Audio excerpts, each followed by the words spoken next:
Hey everyone, welcome back to Pray Shop Cruise. My name is Itinerary, and today I'm going to do a fairly short video on how to choose your next cruise. So the best way to advise you on how to choose your next cruise is to tell you how I choose my next cruise. So I wrote some notes. I actually had to rewrite and reorganize my notes. I was all over the place, but I'm going to try to keep this as concise and simple as possible. I put my thoughts around choosing my next cruise into 4 buckets. Those buckets include number 1, my purpose, number 2, the time of year, number 3, the budget, cruise line, and ship type. Those are all 3 in the same bucket. And number 4, the itinerary, which includes time away and where you're going, how many days, all of that. Things not to forget. Do not forget your travel documents, travel insurance, health and safety items, and it's really good if you make a packing list. I'm still struggling with that. I'm doing packing videos, but I usually spend weeks just kind of throwing stuff in the suitcase and thinking about my themes and what I want to wear when I pack, and we'll just get into all of that later. But it would be nice probably if you made yourself some form of a packing checklist.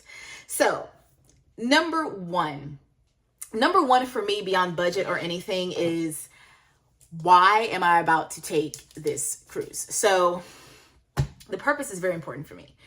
If I can only take one cruise for a specific year, usually I'm going to choose my birthday as the reason to cruise. So if I can only choose one, it's usually going to be my birthday, which directly affects bucket number 2, which is the time of year. I'm a June baby. I'm a spring baby. So I'd be cruising during June, during the month of June. So there's a lot to consider with the time of year. The time of year is so important. Climate has been a huge debacle for us this year. Climate has been rough just around everywhere. Every state has been dealing with climate issues. So, in June of this year, it was raining everywhere. It was raining, it was storming. It was a lot of weird storms. Every month has had a weird, not normal set of storms. So I almost couldn't tell you when the best time of year to cruise is now as far as climate, because the climate is doing what it wants to do. But one thing that I consider with the time of year consideration is children. Okay. This also kind of goes into budget, cruise line, and ship type. So I don't have kids. Okay. And I don't like kids running around me when I'm on vacation, sticky fingers all over the buffet food. So it's really great to cruise when they are in school, when they are in school. So, and that can be kind of hard to gauge with the school calendars. There's a lot of kids doing homeschooling, so even that can be hard to gauge right now. But when they're out during summer, they're probably gonna be on cruises, especially Royal Caribbean and Carnival. Okay, when the holidays are around, those little Power Puffs are off for the holidays. So Thanksgiving, Christmas, going into New Year's, you're probably going to see some kids. So take that into consideration with the time of year. The time of year, so your purpose and time of year could also affect the bucket number 3, which is your budget, cruise line, and ship type. So all the buckets affect one another. Your purpose affects the time of year, which also affects the budget. So the budget really affects the cruise line and the ship type. If you're budget cruising, excuse me, Carnival is probably your best way to go. And I've heard some MSC, you can get some MSC cruises for really cheap.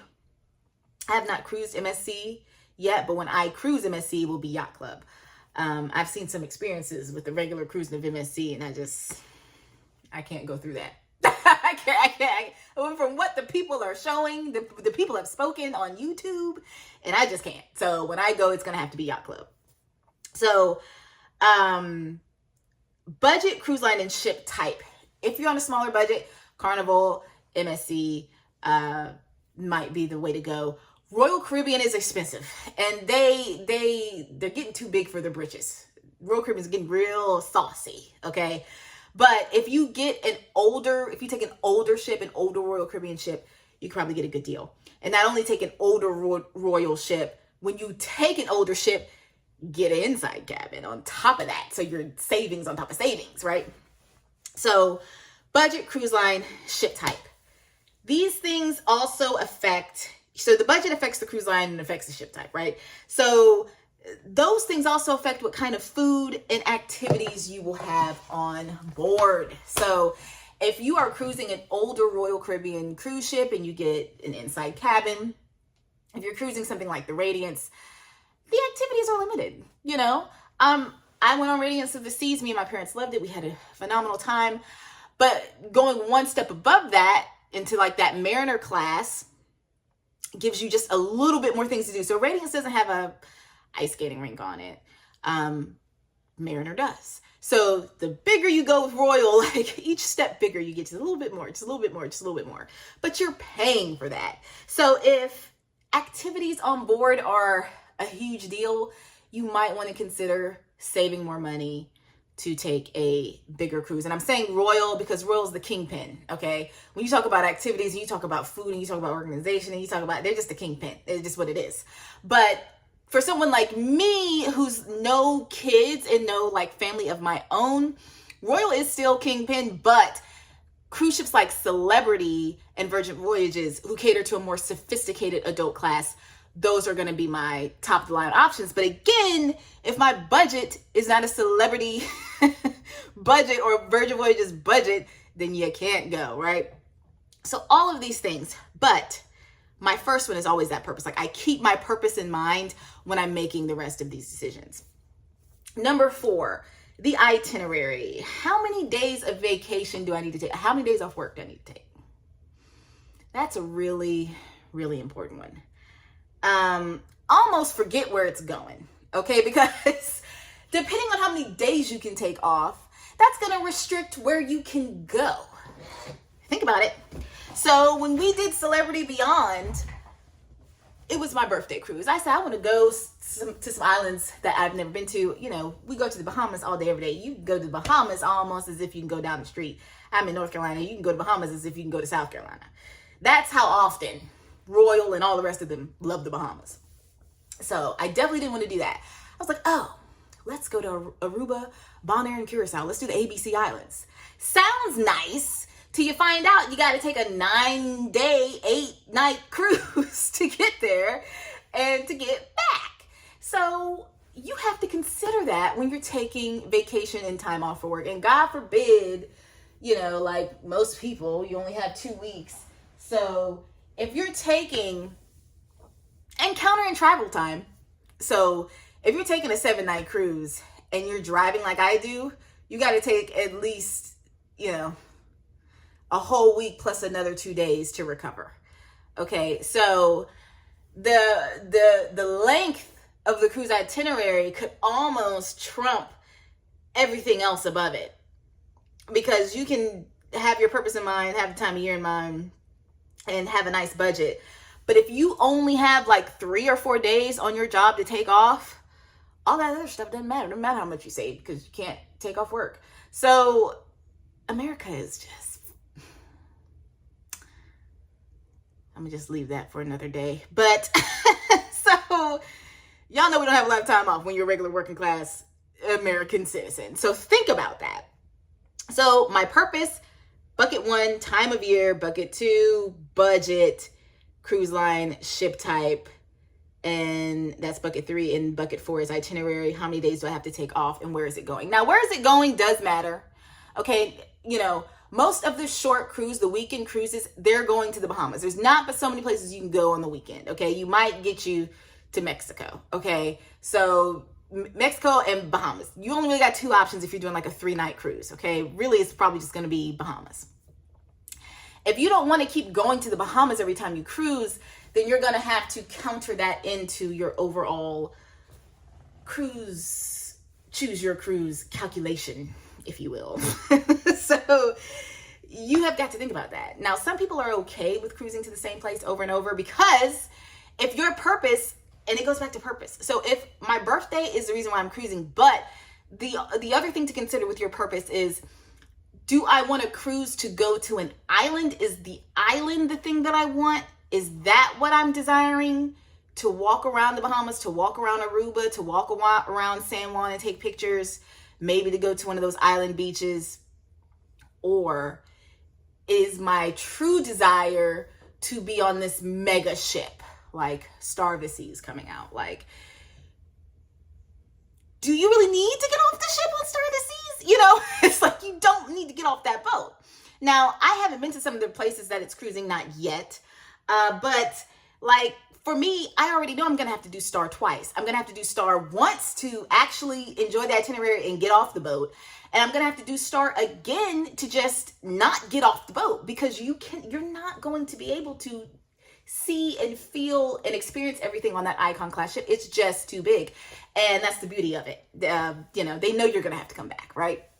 So within your purpose, you know, why are you going? Is it a holiday? Is it a family reunion? Is it, you know, for me and my family unit, our first cruise was about cruising together for the first time, becoming closer as a family unit.